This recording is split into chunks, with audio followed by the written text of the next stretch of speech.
there he is. Welcome back to the podcast, Jacob. Thank you. Good to be here. It's good to have you. It's good to see your face, too. This is fun.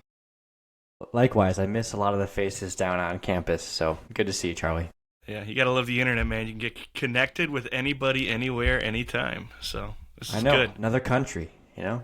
Yeah. So you've been on the podcast a whole bunch of different times. You were a part of the big Advent series that we did last year with Isaiah Duff. You've been interviewed several times. You've been a part of a bunch of broadcasts. So people that have listened to Gird Up are familiar with you. But you graduated from the seminary last spring.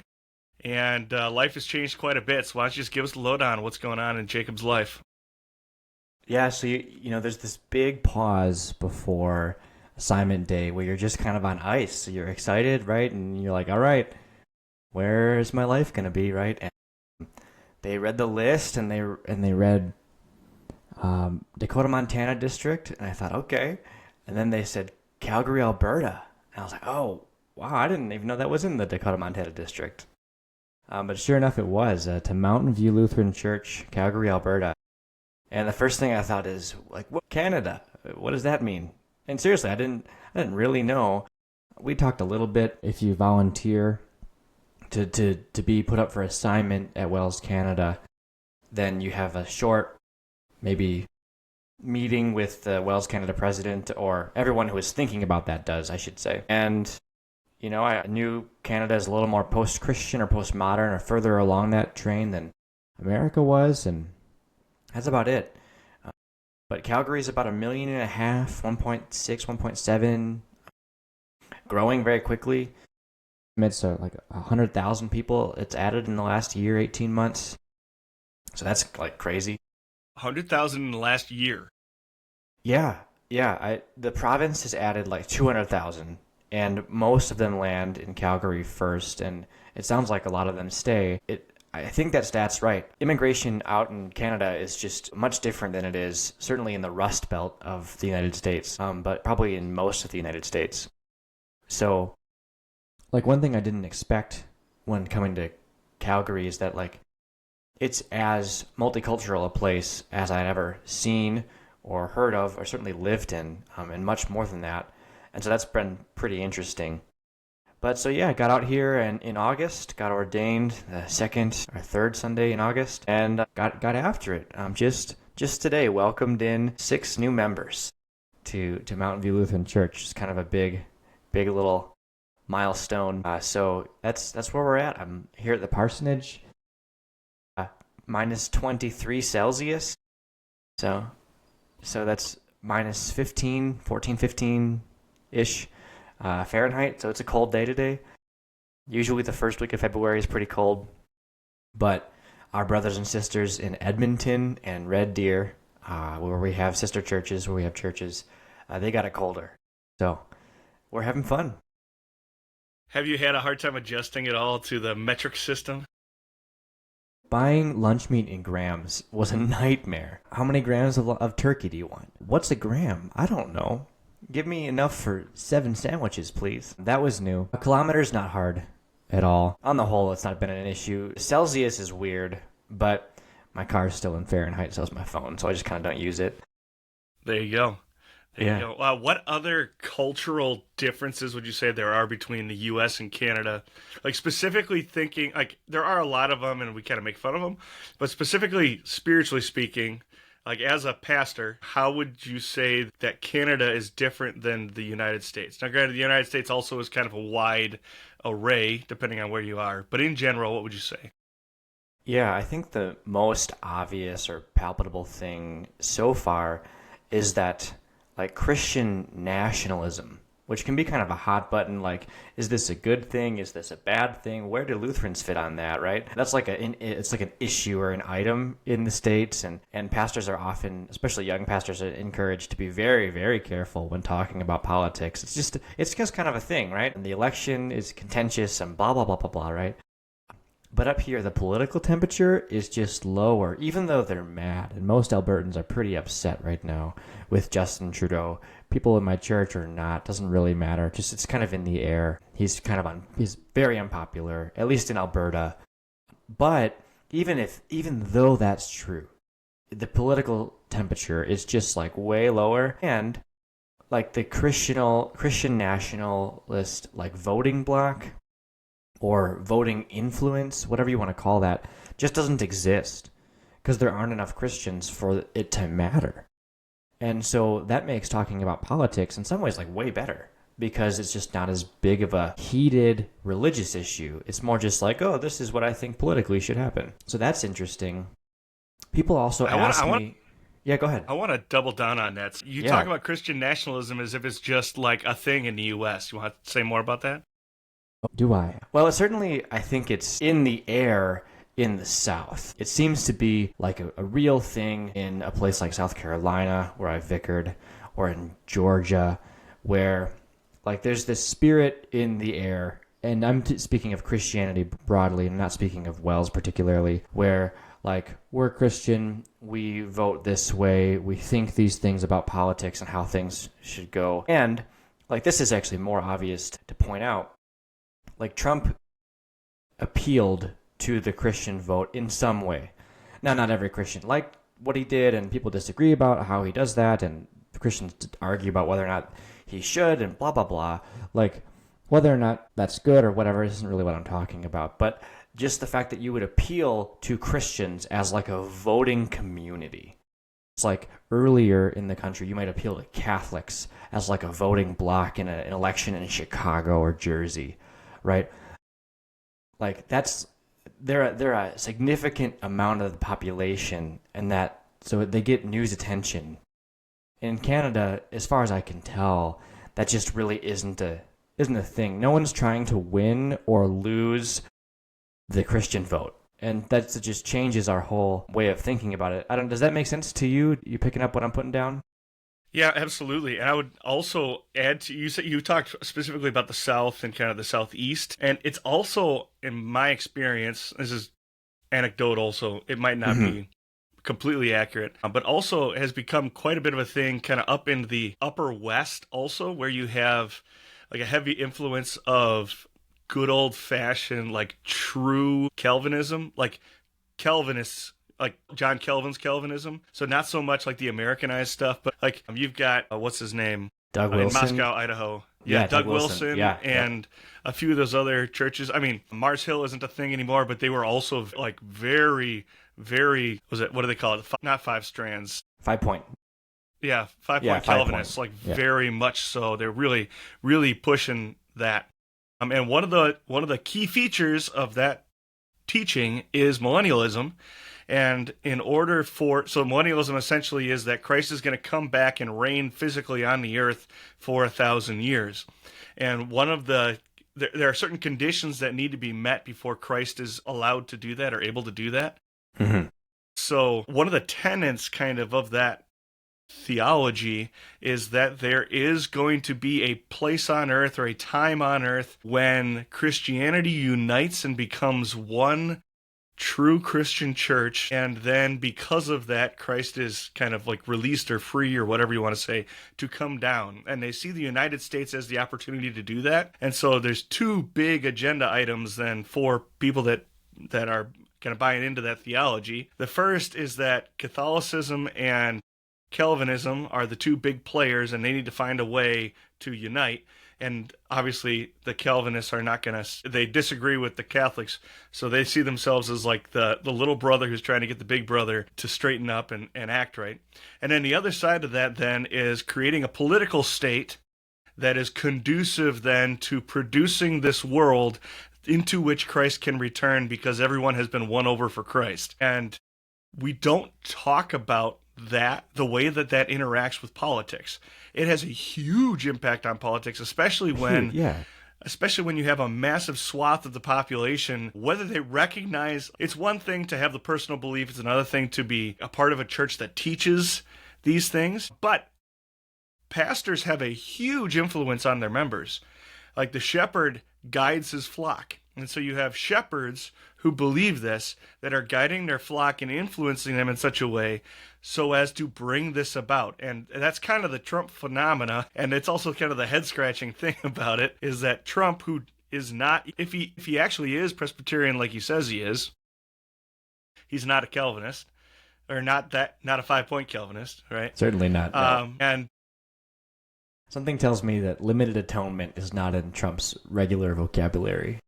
right, yeah, exactly. And frankly, I have a hard time believing he's particularly active in any faith at all. And so the idea that that guy then would become and there's all kinds of like podcasts and books even and things now about this phenomena, but how does Trump become the kind of the leader of that movement? And that's a different conversation, I think, but it's a huge piece of American politics that we shouldn't forget about.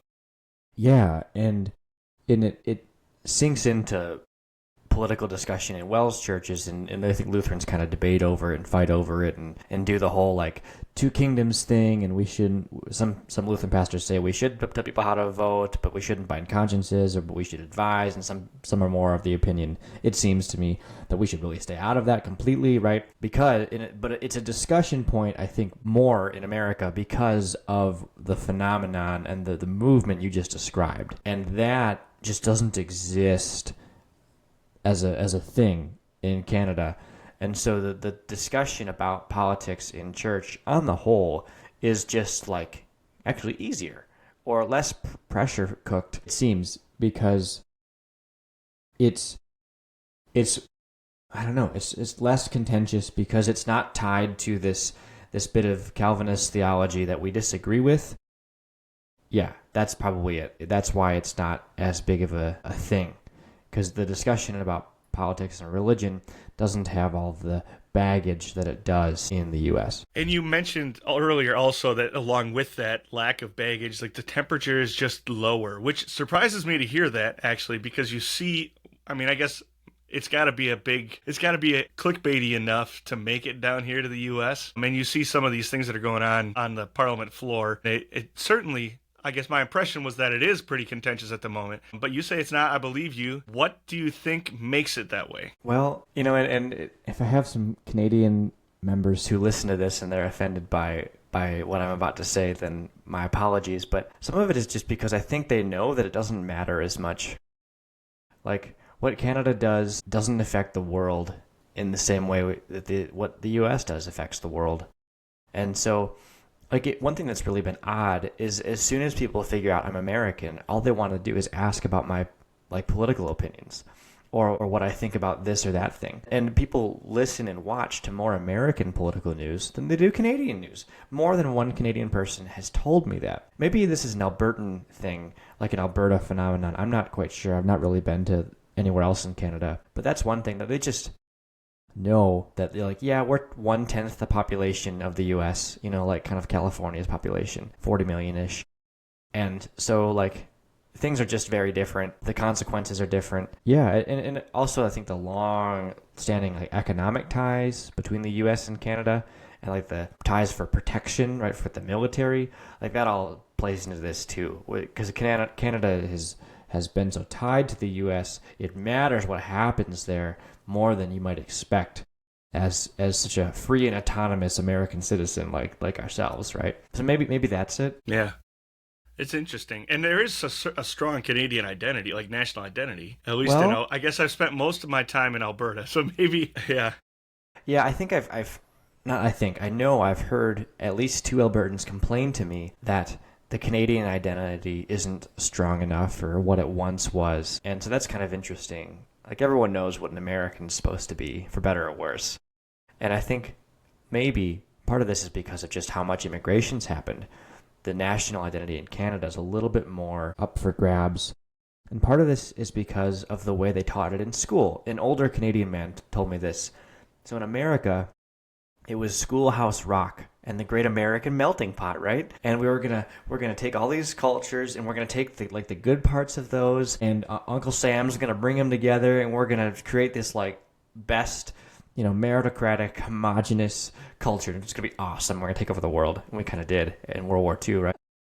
And in school in Canada, if what this man says is true, is they taught it like a jigsaw puzzle. Instead, we're all these little bits of culture, and we fit together nicely and neatly, and we work together as a team. So Canadians, it seems, are less homogenous than Americans kind of in general. My example for this is if you go to the Brewers game in Milwaukee, right? And you see, it's like 6 white dudes, 2 Hispanic dudes, and 2 African American dudes, but they all kind of look and talk the same. I mean, obviously they have different colored skin and like whatever. Like obviously they're not the same. I'm not talking about like don't take that the wrong way, right? But they use kind of the same Wisconsin language, and they all like Miller Lite, right? And they all love Brewers baseball. Like there's an edge that's homogenous to the culture, even though they each have their own different family traditions and cultural background and all the rest, right? And that's not everywhere in Wisconsin or everywhere in the U.S., but that seems to be more of a thing, that people with different ethnic backgrounds have more like cultural hegemony, I guess, than what I see today in Calgary. But I've only been here 6 months, so I'm no expert in Canadian culture. Yeah, it's interesting. Certainly, I can imagine it's a change of pace. So, what has been a particular challenge for you as an American, as a strong, like I would say a strong American, very much a supporter of the rights and freedoms that we have. Yeah. To then, and I would imagine someday you'll probably come back to the States too. I mean, you never know what the Lord has planned. Never know. You never know, but probably, likely going to happen. You're not going to change your citizenship to Canada. Maybe you are. I shouldn't put words in your mouth, but I'd be surprised. Pastor Schultz did. I mean, the pastor who retired here, right? He still has his American citizenship, but he's retiring and he's Canadian. But yeah. I mean, who knows? Anywho, you're unlikely to trade it in and say, "I don't know how to be an American anymore. Yes, I'll just be Canadian now." Right? Right.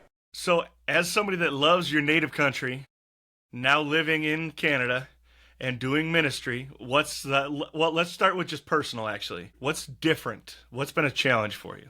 Besides grams and buying lunch meat. You can freak someone out. Like, you can freak a Canadian out by talking about guns in a way that's just a little different. Like, I mean, you could probably do that in America too.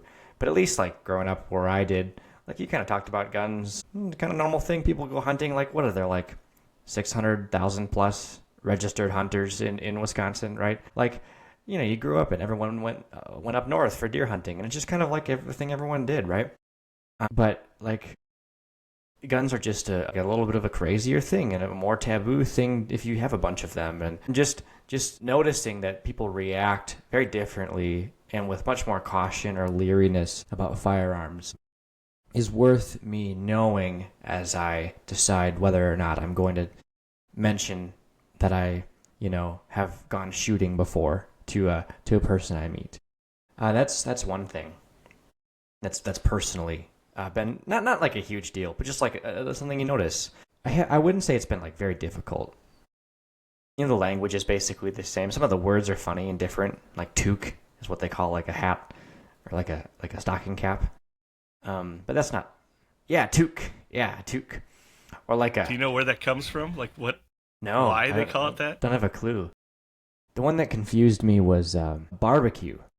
Now, a barbecue, in like my way of talking in American speak, is like that's the party at which you grill stuff, right? We're gonna have a barbecue, so we're gonna have kebabs and whatever on the grill, but it's an event, it's a party, it's a thing. But if you say the barbecue in Canada, it's physically the grill. Like, I'm going to go to the barbecue doesn't mean I'm going to a party. It means I'm going to the grill to go grill. That one confused me. So there's a lot of like little stuff like that. But at least like so far, I think the most taxing thing, it reminds me of a day. So we had a booth at like a little local community fair. Mountain View had done this forever. And so of course, like, I'm going to go and do the thing. And I was like a month in, maybe not even. It was like right away at the beginning. And I went, and I don't know how this community booth is going to go, but sounds fun. And I think if you were at a little county fair booth, in most of America, most of rural America, and even like in a lot of the bigger or mid-sized cities, like you might meet like, a bunch of people who are Christian, a bunch of people who are nothing or spiritual but not religious, and then maybe like, one other kind of religion. But I get there and, there's like a bunch of Sikh people who come through and a bunch of people who are Muslim who come through. And I've talked to, 2 folks here that are Zoroastrian. And I had never even like met a person who had identified as Zoroastrian before coming up here. Sikh either, for that matter. And then I got, I had a conversation with a man and a woman, and they're Norse pagan, and they're wearing the Thor hammer thing around their neck. And then there's a Mormon temple here in Calgary, and it's huge. It's like one of the biggest buildings in town. And so I'm talking to Mormons, and by the end of the day, and there's Reiki healing too. And not to mention that there are native peoples, right, who have their own kind of religion. And so by the end of the day, I had all of these conversations with people from like different backgrounds and nationalities and ethnicities and religions. And that was exhausting because, you maybe you took world religions in college, or maybe at SEM you go through like, okay, here's a few things to know about Islam, and here's a few things to know about, right?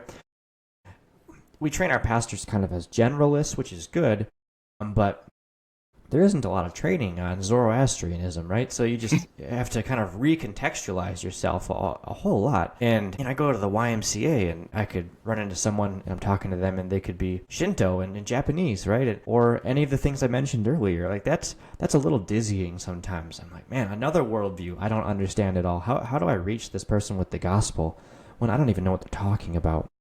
And some of that answer is simple and it's all God's power, but that's a lot of like contextualization to do. And that's, if anything's been like difficult about the transition culturally, it's just that because of how multicultural it is, it's multi-religious. Our demons are diversified in Calgary, is like how I like to say it. And so like it's just a lot of worldview talk and thinking to do, which is fun.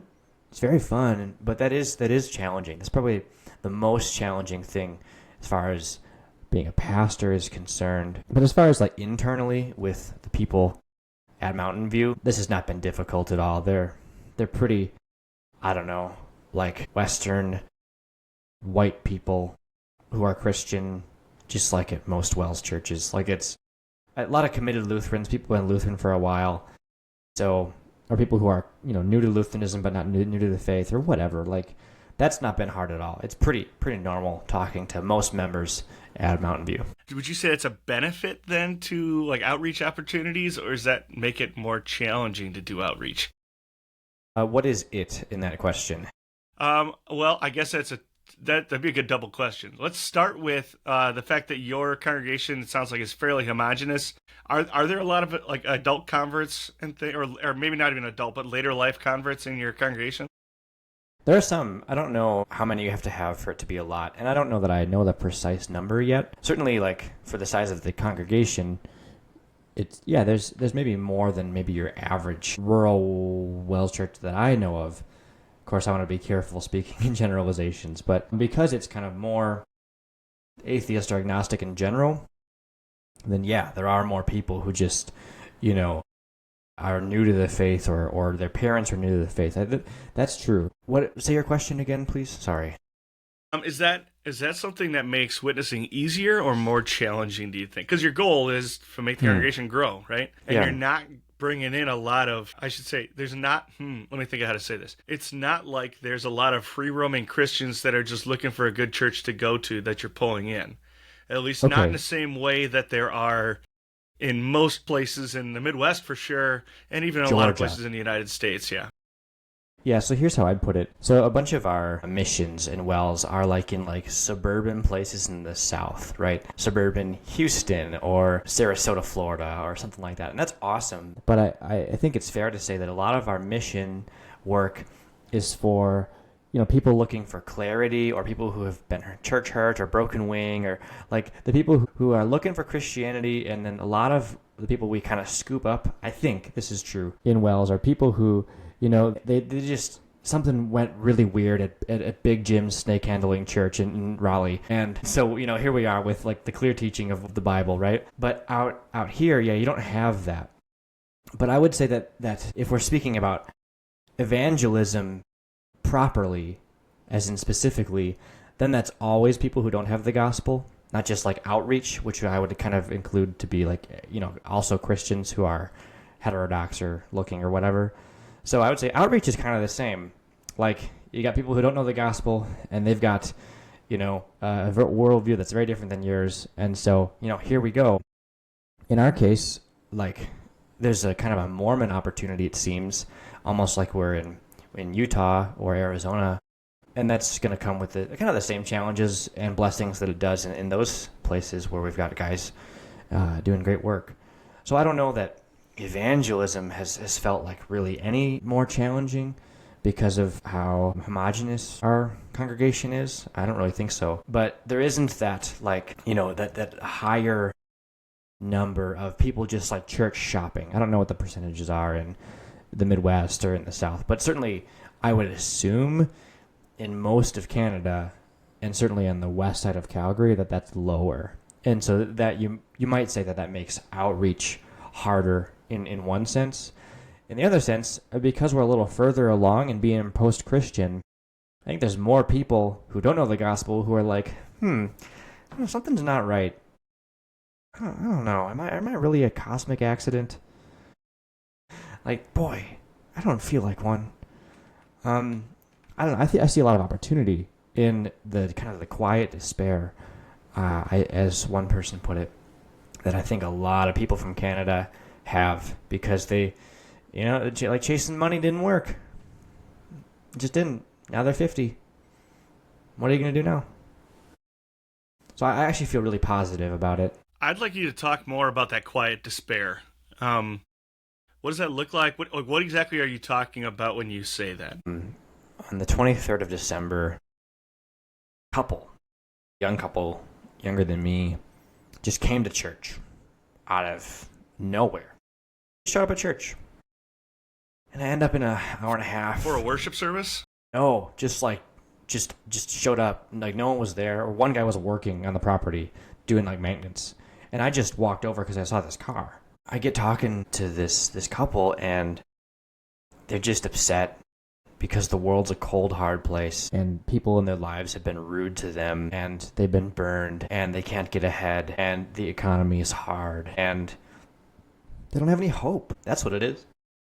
Like, in 1 Peter, we have this living hope that's imperishable, right? Like, when you don't have that hope, and life makes you stop and think because, you get injured, you get cancer, you get evicted, you lose your job, and you're like, man, like, what am I going to do, right? And so you have that moment, and then, like, your parents aren't great because they're sinful by nature and didn't have Christianity either. And so they don't want to help you, and then, like, none of your work friends are actually your friends because you don't have any, or you don't have a whole lot of great, like, Christian community. And then this just, maybe you'd say these are the things that contribute to the feeling of despair. And maybe I say quiet despair, because despair isn't a loud emotion. Anger's a loud emotion. When you're despairing, you're just kind of like, maybe you're crying, maybe you're silently sitting there with your hand in your head, right? Like, what do we do? And so they came to church because they just didn't know what to do. And they were upset at the cruel world. And they're like, maybe someone will talk to me. And like, that's kind of amazing that they showed up. God be praised. And we'll see what happens. That's kind of what I'm talking about. Does that make any sense? I can't hear you. You're muted. Oops. There you go. It's okay. Is everybody that doesn't have Jesus in that mode, would you say? No, I don't think so. But if they're not in that mode, they're probably very into worshiping other gods. And so maybe they'd say they're atheist or agnostic, but what they're really worshiping is pleasure or wealth or power, right? Or autonomy even. I don't know. I think that, like, false idol worship seems to work for a season of someone's life. Like, it does trick people, and people fall into it and they stay trapped in it. And unfortunately, sometimes for their whole lives. And so, like, people will run the idolatry hamster wheel for a while, but I think generationally, culturally, eventually it breaks down. And it seems to me that there are more people who have been in kind of a postmodern milieu of, like, not sure what truth and reality and meaning and purpose is for, like, just a little longer. than a lot of us in the Midwest and the South have been. Probably like there are probably more people thinking this way in on the coasts too than maybe in the heartland is my guess. Just because they've been godless for longer. Being godless doesn't work. We're built to worship, and idols fall down. Yeah. So how do you this is something I'm experiencing personally, like in my part-time work while I'm at the seminary. I spend a lot of time working with people on the internet, and reaching people on the internet. Mm-hmm. And there's just a lot. I see that same anger and bitterness that you're talking about, and a lot of anger at a God that they like. It's almost trite to say it as a Christian, but you're so angry at a God that you claim doesn't exist. How can you be this angry at something you say doesn't exist? And there is that innate knowledge in us, although a lot of people aren't willing to acknowledge that. Yeah. How do we get to the point where we can actually share the gospel with these people? Isn't that a $1,000,000 question? I can't pretend to speak with absolute authority on this. I think there's probably more than one pathway, right? You're probably looking for problems that they would admit they can't solve, and then you go from there, right? So kind of the classic way I think we've done this is, if you were to die today, where would you end up, right? Like, because that's not a problem anyone can solve. One of the things that Tim Keller says, and I don't think he's probably the only one who said this, but if someone's struggling with justice, like how can a good God allow bone cancer in children, what you might say is two things. Is one, like, does you being mad about it change anything? Does it make it better? But maybe probably better than that is you say, okay, the answer to that question is we don't know, but we know what the answer isn't, is what Keller says. Because if God didn't care, right? Let's assume God exists. And if God didn't care, then what he would not have done is come into space and time and suffer and die for people. So we know that's what the answer's not. And then here's an example from someone I've talked to a little bit, and I don't know where this is going to go, but he's really angry about some things that had happened to him. So much so that if he's telling me the truth, he goes to this person's grave and he pees on it every month because he's so angry at what happened. And he's angry at God. And what I might ask him, pray for me that I have the courage to do this, is, do you want justice? This comes from a line from Professor Paustian, where, how can a God allow terrorists to exist, right? And you can ask the same question, well, do you want justice? Bad things happen, and if they get to die at the end and nothing happens, then they get away with it. That's horrible. That's injustice. However, if terrorists do awful things, and then they are accountable before a judge, and they will get what they deserve, hell, then there's actually justice. This is way better than maybe you think it is, atheist who sees only injustice in the world. So there's two things, and I don't know that's certainly not everything, but those are some things I've heard and read. I did see that Professor Geiger has a new bunch of videos up on apologetics, and his one on evil is excellent, and I recommend his videos, certainly. Yeah, what's his channel called? I think it's called His Word 360. Yes, you're right. His Word 360. That sounds right. His Word 360. I'll throw a link down in the show notes below. Yeah, and I think there's a playlist, and it's all about this. I think it's the 7 or 10 biggest objections to God, and he kind of dismantles them all for 45 minutes. It's amazing. But look to him and his work there. He does a really, really excellent job. Yeah. If I'm somebody that isn't necessarily going to go knock on doors or start up conversations at coffee shops, right? But I still want to share Jesus with, and this is a thing for me at the moment, just because over winter I got the chance to actually do some knocking on doors. Yeah. And I've had a whole semester now of actually reaching people on the internet, many of whom don't enter the conversation recognizing that they're dealing with an evangelist, right? So it is a big personal thing for me right now. It's just something I'm interested in and trying to figure out. If I'm a person that isn't real comfortable knocking on doors, striking up a conversation. I mean, you said a great question to ask would be, you know, um, wait, now I lost the question Where again. are you going to go when you die? Where are you going to go when you die, right? If I'm not comfortable sitting at a coffee shop, I personally actually probably would be, but if a listener is saying, I want to share Jesus with people, I want my faith to be something that I confidently share, but I'm not going to be sitting at a coffee shop. It's just not going to happen that I'm going to lean over to the person sitting next to me and go, so what happens when you die? Yeah, pretty bold, right? That's a lot of gall. Yeah. So if I'm not going to do that and I'm not knocking on doors, how do I put myself in situations so that this conversation comes up naturally? Yeah, a few different thoughts. Normally, I would say that the internet has made interpersonal communication more difficult, right? Like people don't actually want to connect in the same way because they have this big screen and the facade in front of them. And I'm not sure that generally that's like very healthy.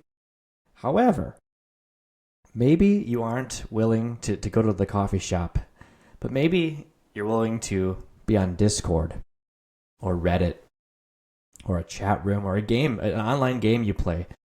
And maybe you're already doing that. And you could maybe be more confident to share Christ over a screen because it's just a little safer.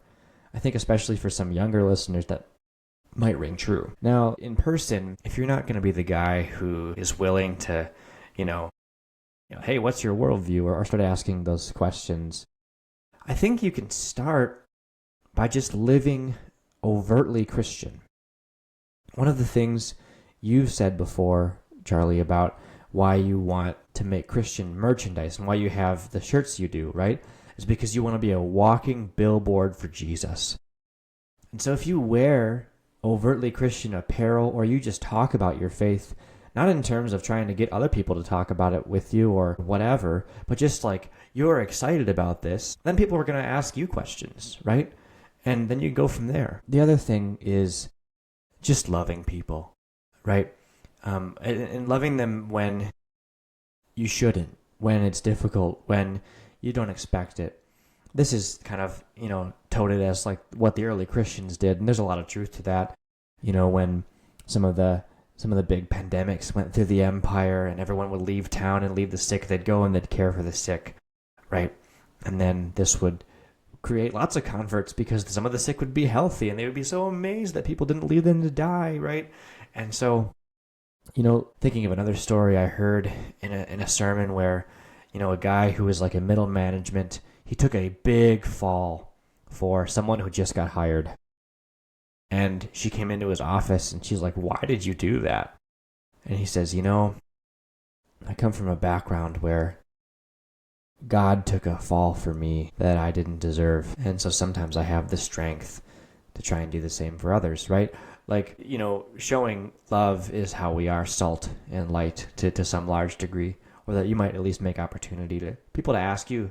It's the classic, you're working hard at work and you're nice to everyone or you're kind and someone says, "What makes you different?" Right? I think we've heard of that story before. So those are the first two thoughts I have. Yeah. Just for funsies, check what came in lately. Yeah, I'm All gonna make sure I right. send you one of these. Yeah, we just made a series of bumper stickers. There's two of them that I call computer stickers. One of them just says unapologetically Lutheran and it has Luther's seal on it. And you can find both of these on the website. The link's down in the show notes below. And then these that haven't launched as of our recording, but they will by the time this actually goes out there. It's a billboard of them. Like, look how big that is compared to my face. Like, that is a massive sticker. You got a And massive Connor's head. already got one. Yeah, it's true. Connor's already got one on his computer. It just says, "Let's talk about Jesus." And it's an open invitation. Now, maybe you're not that bold, but if you want one of those, you know where to get them. Go get on the Grid Up website and buy one, and I'll send them to you. They're pretty much at cost. Like, I'm not trying to make money on them, so just go get them. And there's a little bit of kickback that helps support the show, but go get things like that and use them. Go ahead, Jacob. Here's an idea that I heard from a Wells missionary that I haven't done, but I want to try. And that's to go to a coffee shop or a public space with my laptop or a book and a sign that says, "Let me buy you a coffee and then you tell me your story." And maybe that's then you're opening a door for those people who are, despairing. And You listen to someone who needs a listener for an hour, and maybe they're going to be a little impressed or surprised by you, and it'll be comfortable.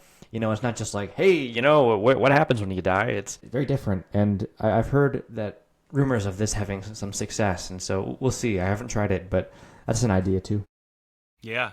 Yeah, love it. But what I'm getting more and more passionate about personally is the idea that, okay, you talked a lot about love, but what is the organ of love? Like, how do we actually show love to other people? We cannot do it without relationship, right? I can say I'm sending you my love. It means nothing. It's a wonderful sentiment. I'm not saying you shouldn't say it, but it means nothing. It doesn't accomplish anything. It's absolutely nothing at all other than sentiment. The organ that God has created in order for us to convey love is relationship. And you certainly can start a relationship like that in a coffee shop and be able to love on somebody. You can pull up next to the guy on the side of the road with a sign, and I don't give him cash. I don't think it's a good idea to give him cash, but you can have a can of soup in your car and hand him a can of soup and have a short little conversation. You've built a little relationship and you can love on him, but you cannot love on somebody unless you have some sort of relationship established. And that's something you hit on this too with the idea of screens being a challenge for us. We are socially stunted, man. We are not good at friendships. We are not good at relationships. This is me included. I'm getting better, but I struggle just as much with technology friendships as I do with in-person friendships. Like, it's a thing that we have to get better at. And so one of the big things for me personally that I want to encourage more people to do is have relationships outside of your church circle. It's wonderful that we have strong relationships at church, and many of us do. And our churches, my observation is that on the whole, or my impression is that on the whole, Lutheran churches are getting better and better at this, not worse and worse. Yeah. Which is one of the reasons why sometimes we notice it more in certain congregations and in certain places, is that the water level is rising, and there are a couple of ships that haven't risen with the water level. But I mean, yeah, absolutely. How do you know that there's something wrong unless you start to sink a little bit, right? So that's a natural part of the way things work. It's a wonderful thing that we have strong relationships at church. But church is solely a hospital for souls. And it is not a social organization. Now, there's no way to get people together and not have it be social. But the purpose of church is my connection with my Heavenly Father, right? It's our opportunity to gather together and build community around the Word. But I would argue that instead of having, we don't have, I don't know if they have dartball leagues in Canada, but instead of having Lutheran dartball leagues, if you don't know what dartball is, look it up, it's awesome. But instead of having Lutheran dartball leagues, let's have dartball leagues in a community that we're a part of, and take a couple buddies from church with you, like whatever it might be. Get some guys from work to go play dartball with you. If you love to golf, join a golf league of people that aren't from church. And now you're building relationships with people that are outside of your circles. And as you make friends and as you get better at relationships, then also you're going to find that you have more opportunities to love on people in general. And you're not trying then to have that moment. You're not trying to create that moment where you get to say, well, have you met Jesus? When somebody has a family death and you show up with a casserole and you ask him, are you okay? Are things okay? How are you doing? That conversation is going to happen really naturally. But you're not going to know that these things are going on unless you have relationship established, right? They're not going to make observations about your life. It's harder to be a walking billboard. Like, you can literally put on a t-shirt that says, I love Jesus and I want you to ask me about it. And go ahead and do that. But sometimes you're not wearing that t-shirt. How do people know who you are unless they know you, right? I mean, that's going to create opportunities for you to share too. This is one of the points that Dave Rosenau in his one-by-one talks is pretty strong on. He tells a story about some people at one of the churches he served asking if they could have, I don't know if it was a bowling league or whatever, right? Like, yeah, let's have a church group that does this together. And he said, kind of like, no. Like, instead, the four of you who like golfing or pickleball or whatever, go together and join a real world pickleball league or whatever it is, right? So that you can make friendships and have opportunity to show Christian love to people who do not know Christ. And this is how his whole model of one by one goes. If you haven't watched the talk from the 2019 Wells Leadership Conference, it's excellent. It's a Bible study. Check that out, because that's one of his biggest points. It's so good. Right on. You're muted again. I can feel the space. Yeah, no, I can, with this new technology, I can go in and highlight the words on the manuscript, like on a transcript. I can highlight everything I'm saying right now and just delete it, and it'll take the video and everything right out. So, Whoa, cool. yeah, it's cool stuff. That's one of That's the reasons why awesome. I wanted to do this. Yeah. Yeah. No idea what I was talking about, though. We were talking about evangelism and loving on people who do not know Christ and how you can build relationships with them. But maybe one of the avenues to do that is to take some of your church friends and export yourselves as a group, right? Then it's not so awkward, right? Okay, I'm a Christian. I don't want to go to like board game night at the local board game store because everyone's smoking weed and like freaks me out, right? But maybe, if me and my 5 friends go to board game night, then you're not alienated as much, and yeah, some of the people might be rough around the edges, but we can do this together. And then you're not the only weird Christian. There's like 3 of you, and then everyone actually likes Magic the Gathering or whatever, right? And you can start there and pray for God's strength and blessing, and He'll get His work done. Yeah. In the video that Jacob was talking about, there is one by one from the Lutheran Leadership Conference is David Rosenau. It's easy to find on YouTube. It's got a ton of views. I'll mark it. We'll put a link to that in the show notes as well. Now, what is it? This is a little bit of a leading question. Actually, I don't think it is, because it doesn't seem to come. I see it in myself. I see it in other people. It's supposed to be part of our nature. Like when I'm reading the Word, when I'm in the Scriptures, it's apparent that it's supposed to be part of my nature to want to share this, right? Yeah. It's not something I'm supposed to hold close to my chest. It's not something that's just for me and I don't want to share it. It's something that is supposed to light me on fire and I go out and give it to others. But I don't see that in myself always, and I certainly don't see that in other people all the time. So diagnose this, Jacob. All right. What is going on? I'm going to do my best to diagnose it with one thought. That was sarcasm, obviously. There's no way Jacob could ever diagnose what's going on in everybody's heart. But exactly, what are your thoughts on that, Jacob? No, I've got everyone's heart down, Pat. I'm kidding. So one thing I've heard some Lutheran pastors say is that one of the things we should evaluate very carefully is actually time. And the amount of time you spend in God's Word, how does that measure up against all the time you spend taking in any other message, right? Whether it's social media or Netflix or, I don't know, local news, whatever. If you take all of those things and remember that they all influence you. The Word of God probably influences you more and you trust it more, but they all influence you. And so as your time and attention and your emotions get pulled by so many things that keep our minds busy, the latest bit of news about the election, for example, or the latest fitness trend or health thing or hot new show, right? Like there is a lot of media that even if we maybe like have it scheduled or we try and be kind of like careful about our media consumption, but if we just look at all the time and then therefore influence that all of that has on our heart, you can see how our hearts are going to be pulled in different directions. And, if our first love is the Scriptures, you would think and you would hope that would kind of be the most influential or time-consuming thing. And yet this is hard, right? Because I'm not going to pretend to sit here and say that I read my Bible more than I take in everything else. I'm not saying that you have to do that in some kind of legalistic way. It's just something I've been chewing on as I'm trying to figure out what's going on here. And I've heard some other pastors talk about this.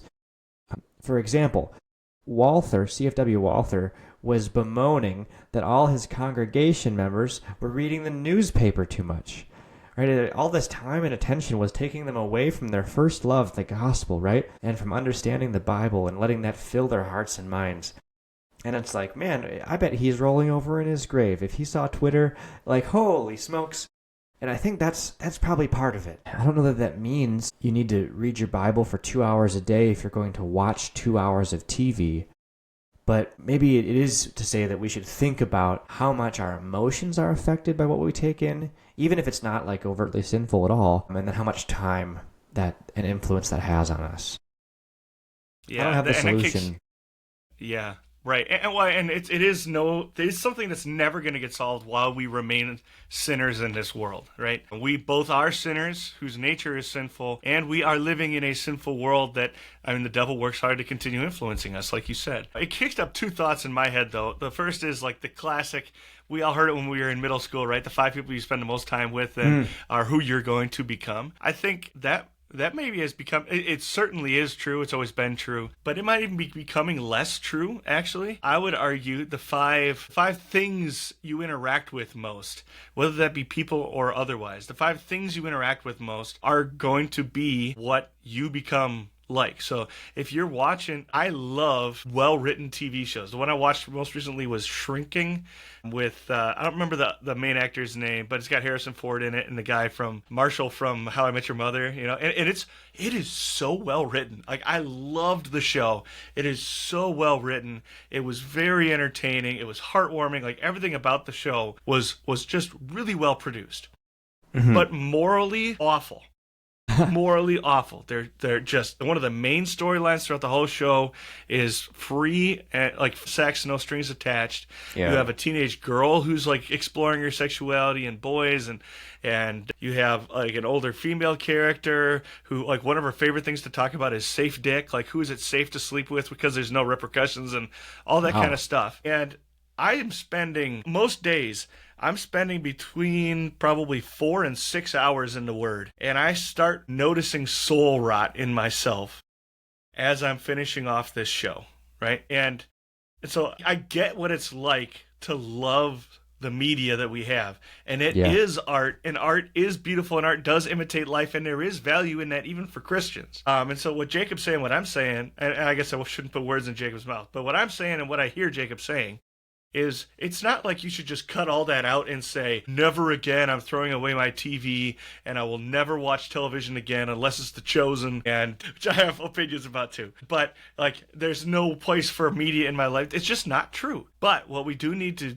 recognize is that not only is it having an effect on me socially and spiritually and emotionally, but I am going to begin, if that substitutes for in-person interaction, which it does for a lot of people, that then is going to influence the way I behave also. The other one that kind of kicked up in my brain is the idea of diet, right?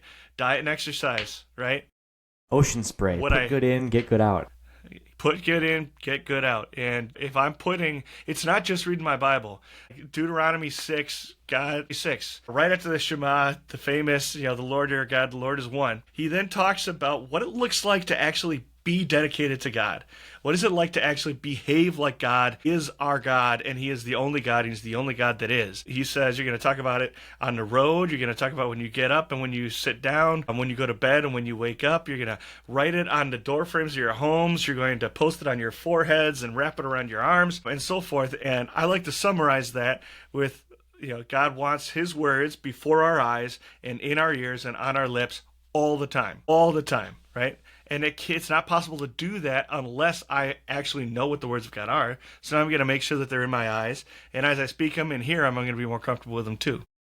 Yeah, one of the things that really helped open my eyes to like starting to try and repent of this issue and be better about it is that I learned that, I don't know who taught me this, but some pastor or theologian pointed out that like a lot, I don't want to say most, but I don't know, a lot of American Christians have a life that is bifurcated. It's split. And I certainly had one for a long time too, where I had my Christian life and my like secular life. Or there were things I would, even if my whole life was Christian, maybe it is, but I had like things I did that were in the secular realm. Instead of like everything you do is for and about God's glory, which is what Deuteronomy 6 is talking about. You have like, this is a Christian thing, and this is over here, this is a secular thing.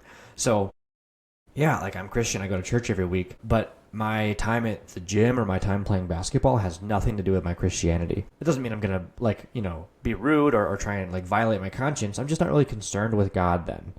And that kind of thinking was a way of thinking that I think I had, certainly like in high school at times, and I think I see this and have seen this among lots of people, lots of Christians. And I think we think that like TV is neutral. right? Or like that lots of things we do are morally neutral.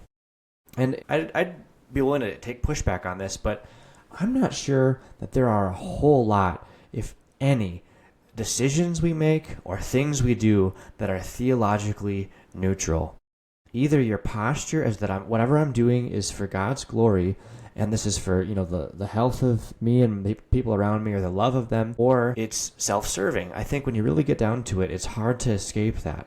And so if we can try to begin to repent and stop like bifurcating our lives, splitting it into like secular and religious, that everything be religious, then this is going to permeate our life more naturally, right? If we're speaking about the Word of God naturally in our own minds and to our friends, then this will flow out to our neighbors as we learn how to do that, as we get comfortable with it. That's probably an adjustment for some people. It may be not a problem in a lot of ways for a lot of the listeners too, but everyone probably at least knows a Christian who has their life divided into Christian and secular, even if maybe that's not the place of maturity where you're at, for example. Yeah. And like an easy way that I've been doing things like that, I guess moving in that direction, is just being conscious about the music that I'm listening to. I love good country music. When I'm working out, it's Five Finger Death Punch and Disturbed. Sometimes, like, I spent enough time in the inner city and in the black community that I've picked up a taste for rap, like good rap music, especially some of the classics. Like, I have a wide variety of music that I listen to, but I'm very conscious about keeping a balance. And I've been very proactive about finding music, not like Christian, not CCM music, like not worship music, but music made by Christians that I enjoy. You can tell that there's a difference. And there's a lot of people that really love Jesus who God has given some tremendous gifts to, and perhaps they make worship music every once in a while. I think the best example I can think of in recent history is Judah from Judah and the Lion. I can't remember his actual name, but it's the blonde guy with the long hair from Judah and the Lion. They make awesome music. They're still making awesome music, but he just for fun went and made a Christian album, like a little EP, a Christian EP. And it was so popular that he's continued making more music. It's not all quote unquote Christian music. Jesus isn't the center of all the songs. He even uses bad language sometimes in his music. Like he says words that I wouldn't want to say from the pulpit. But it's music made by Christians, talking about his life as a Christian, dealing with challenging things that he's dealing with, and because he's a Christian, he's dealing with them as a Christian and so forth. And I don't agree with everything he says. But there's that has a very different impact on my life than, the thong song or, the crazy, because I'll be honest, I enjoy some good heavy metal music and some of this country music. It sounds innocent and it's anything but, right? Here's an example I think that might be helpful. And this comes from a thought I learned from a sermon from James Hine at St. Marcus, is that like if all of the music you listen to is a lament, then like maybe something's off with your attitude or the way you're looking at the world. Even if the music isn't like explicit or like overtly like anti-Christian, but like it's all like sad, then like you don't have the optimism that a Christian does and ought to. So I think about like Jelly Roll. We're talking about country, right? Like Jelly Roll is playing into that like sad, almost like Gen Z core, like the world's terrible and I can't get over my addictions and whatever, like all of that. Post Malone's got some of this too. Right? Billie Eilish is kind of in that vein also.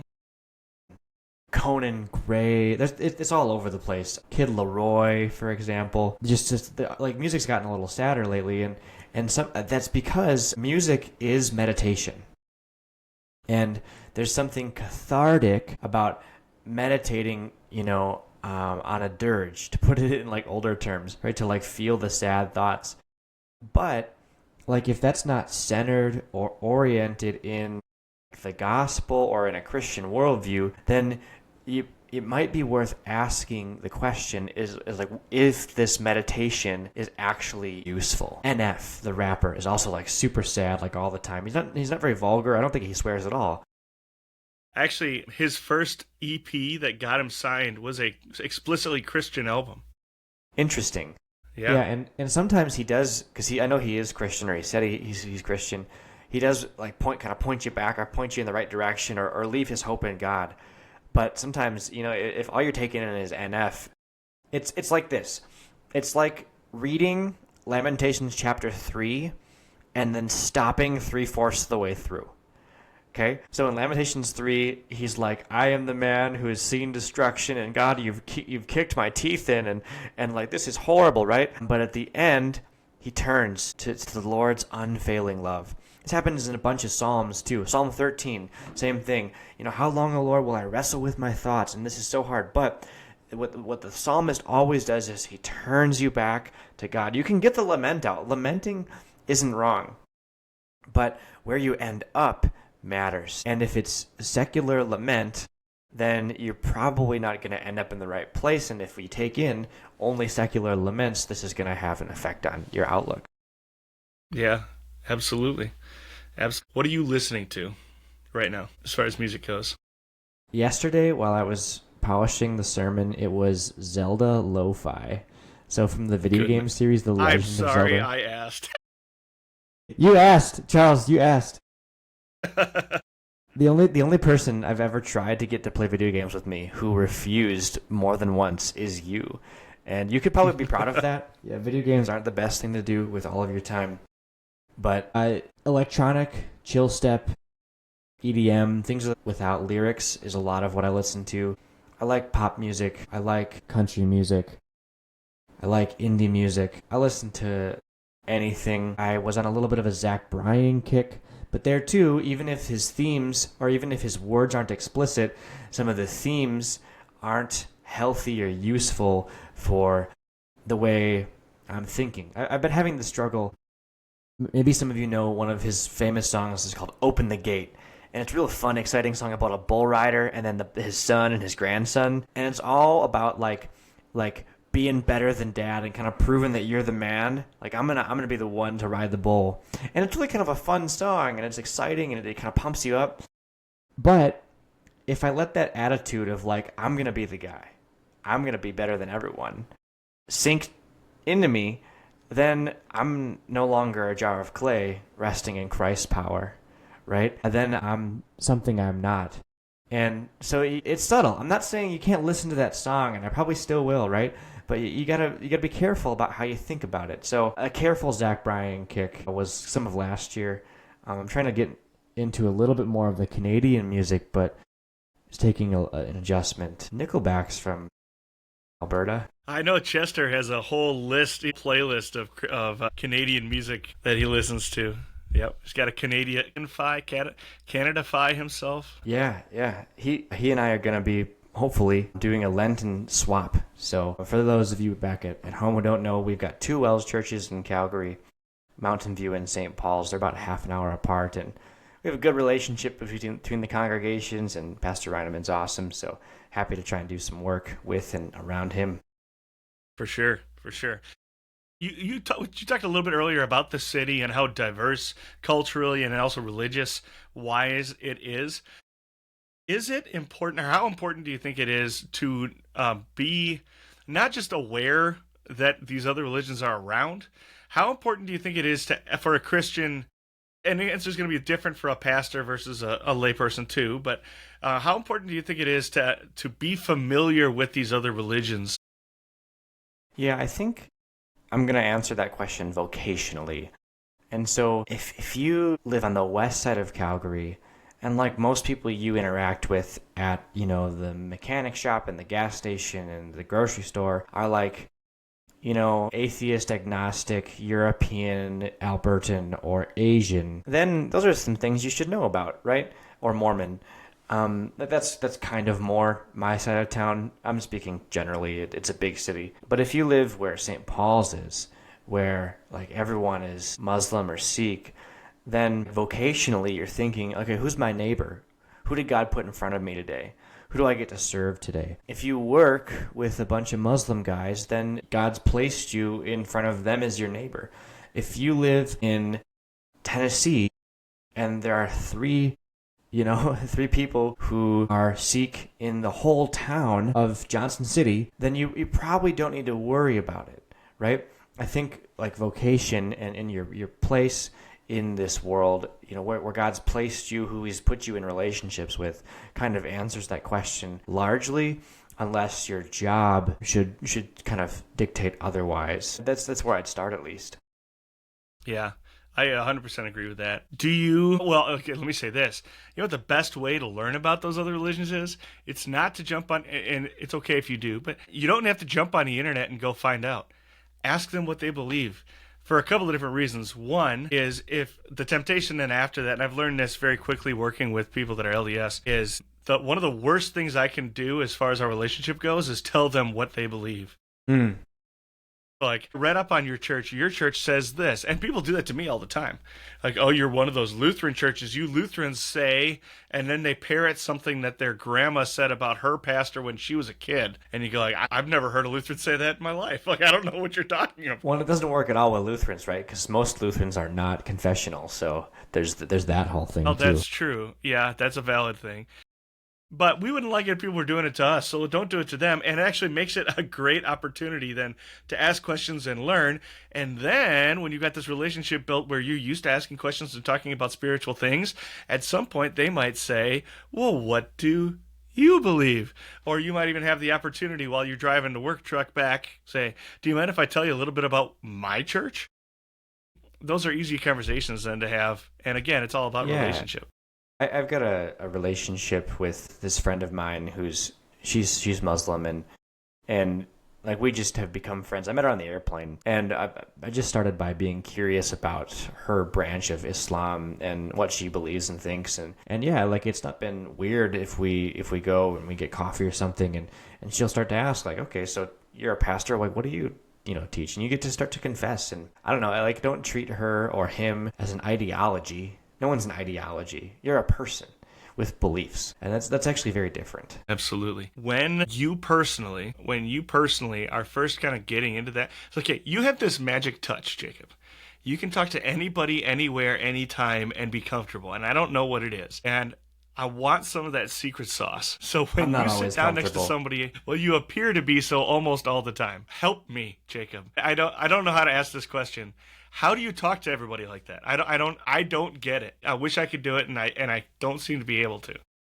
That's very kind of you. So you're asking me how I'm comfortable kind of striking up conversation with almost anyone I meet, which is true. Like I like talking to people. That is like generally true. Whether I'm annoying or good at it or not, that's its own question. But I do like to talk to everyone. Boy, I mean, for one thing, like there are some things that are different about people's personalities, right? Introversion, extroversion is definitely part of it. I am very extroverted, and so I gain energy, right, from the adventure of having a new conversation with someone in a way that just isn't true. Isn't like even like physically true for someone who's more introverted, who would find that draining. Like yourself, I believe. Yeah, very much. So that's one thing. The other thing, and some people don't like personality tests, and there's a lot of reasons you could critique personality tests, but I put some stock in the Big Five personality test. Very different than, say, like a Myers-Briggs. That's kind of horoscopy in my opinion. But one of the things about the Big Five is like how open you are to like new experiences. So the guy who never wants to leave his hometown, small town, and like, or look even up from where he's at is probably like lower in trait openness than I am, who's kind of like, yeah, like a new experience, new food, new whatever sounds great. And so that's part of it too. Just kind of natural openness or interest in people. People are interesting, even if like you have a conversation and they're crazy or even kind of rude. Like it's kind of like intellectually kind of interesting. Like that guy was on one, man. Like that's wild. Like that, I don't know. That's kind of just always how I've been. And I think of it this way, like you might ask me that question, but I ask the question to someone else, like, how can you be so hospitable? You just love to cook for people, and you love to have people over to your house, and like you're such a good host, and I don't know how to do any of that well. Like, how do you do that? Part of that's just that they've been given the gift of hospitality, you know? Boy, I don't know if that answers the question or not. One thing I learned back in MLC from Evangelism Day, 6 years ago, that helps with striking up conversations with people is the acronym FORD. Maybe you've heard this before. Friends, occupation, recreation, dreams. And so whenever I'm talking to someone, if I'm really struggling to strike up a conversation and I really want to, I can always go back to Ford. They're in order of like most shallow or comfortable to talk about to deepest, right? And so people are pretty willing to talk about their friends and their occupation. What do you do for a living, right? Not too threatening. People like their work, or they don't like their work, and they'll tell you about it, right? And then you go into recreation. What do you like to do for fun? And then dreams. What are your goals? What are your passions, right? And this goes from like, shallow to intimate. And it kind of gives a framework for thinking about how to work through questions with people if you don't know where to go. That was helpful. I learned that from some missionary who gave a presentation. I don't know. You learn a lot just by listening. Like if you just shut up, which is hard for a guy who likes to talk like me. But if you just like actually listen, like so many people, like I talked about the quiet despair thing, right? No one listens to them. Especially, I mean, this isn't like earth-shattering news. Like you could probably find a young man at the YMCA who like no one ever pays attention to or talks to because he's just like a kind of normal-looking guy who, I don't know, nobody seems to want to interact with. Well, maybe just find him and ask him a question. He might be more happy to talk to you than you think. Yeah. Are you talking about yourself? Well, at the YMCA, certainly, like, not everyone's talking to me, but no one's talking to anyone. We're all kind of isolated. This is people with their headphones on, right? So I think in general at the gym, like, people are kind of doing their thing, but I bet there's more people than you think that wouldn't mind a conversation starter. Yeah, absolutely. Especially in and out. Like, it'd be really, how cool would it be if you showed up at the gym and somebody was there to say hi and greet you and smile at you and so forth. But that only happens, and people want that. People thirst for that. But that only happens when you do the relationship thing. And so, like, just coming and going is a great time and place to do that. How's your workout today?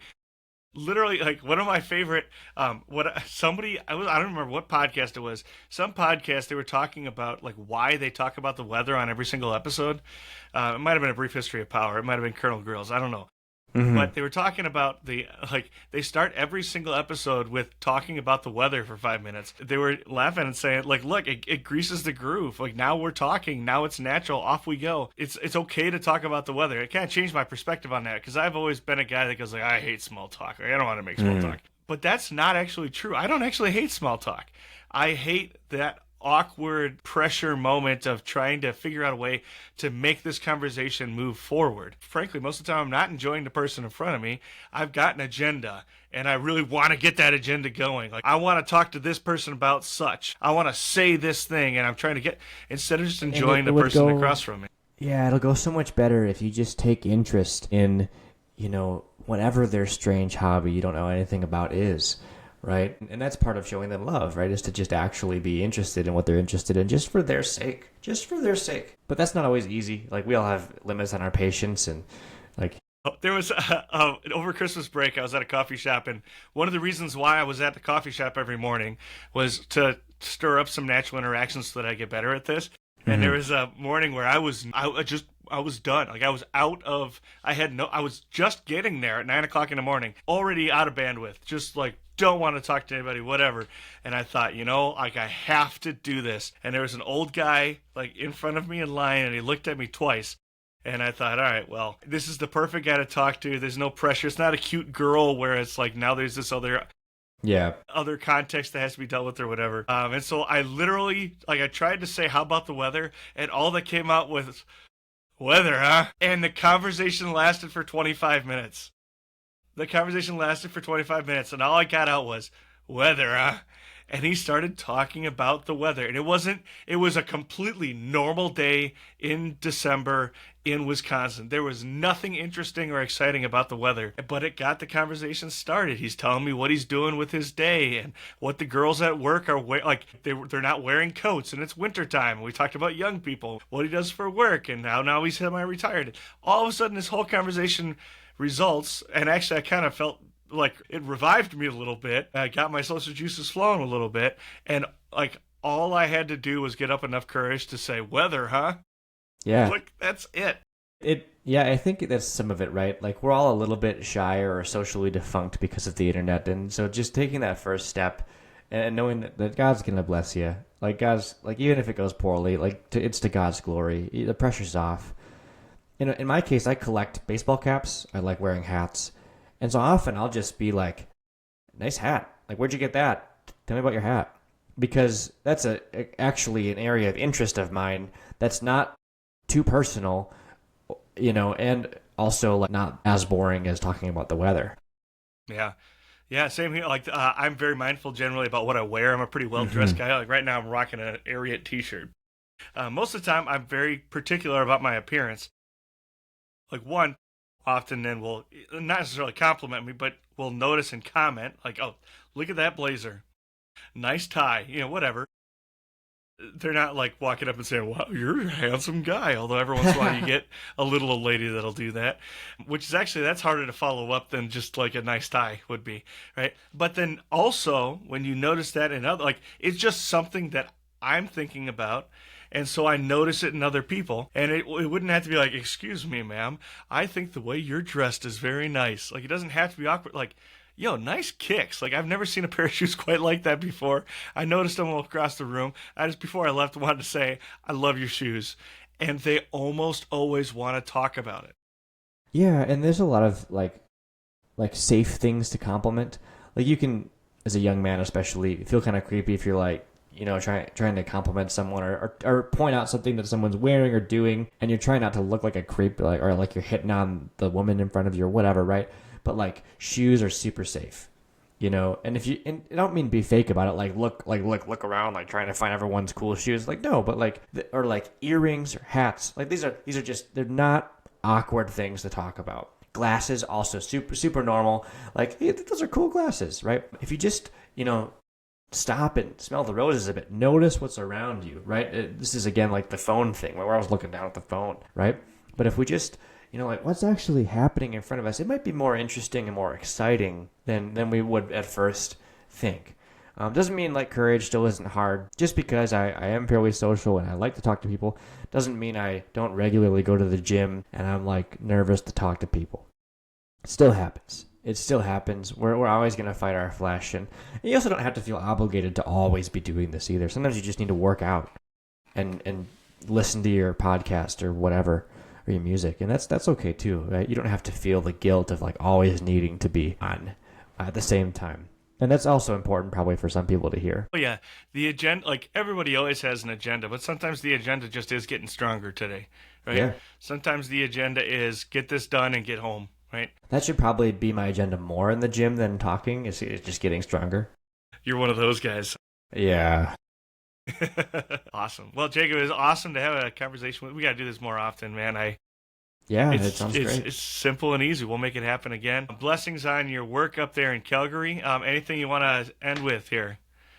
Anything on your mind? Just for those Wisconsin Synod people listening, and maybe for all Christians listening, remember your Christian brothers and sisters in Canada. Remember your Wells Canada churches. Remember all the churches in Canada. Canada's a pretty secular place that I don't think a lot of Americans think a lot about unless they're thinking about tariffs these days. But there's a lot of Christians there, and there's a lot of hurt and pain there, and the church is probably in worse shape on the whole than it is in America. Speaking broadly and carefully, all the caveats you need. But don't forget about us up here. We're, I hope, praying for you, and so come on up. Come to Calgary. Come to a mission trip. Come visit. Come worship on Sunday, and then go to the mountains. Two wonderful churches here in Calgary for sure. And so yeah, don't forget about us. That's kind of all I have to say. We're very thankful that our partnership is not in Canada alone, but with Christians throughout the world, and certainly Christians and Lutherans in America. Yeah. Amen to that. Love it, brother. Talk to you again soon. Love you, man. Yeah, I love you too. Talk to you. Thank you. Bye. Talk to you later. Bye.